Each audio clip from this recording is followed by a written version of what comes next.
Assalamu alaikum students, this is Sidra Shakir. Hope you all are living prosperous life. Do you know students, everything around us has a name, and that name is a noun. What is a noun? A noun is the part of speech.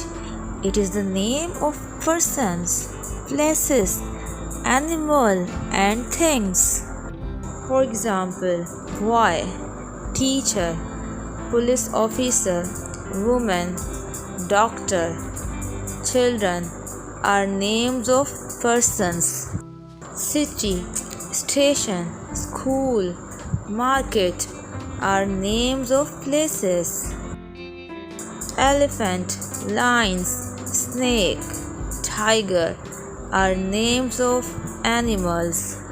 Table, ball, mug, shirt, book are names of things. Remember, a noun is a naming word. Name of everything is called noun. Thanks for watching.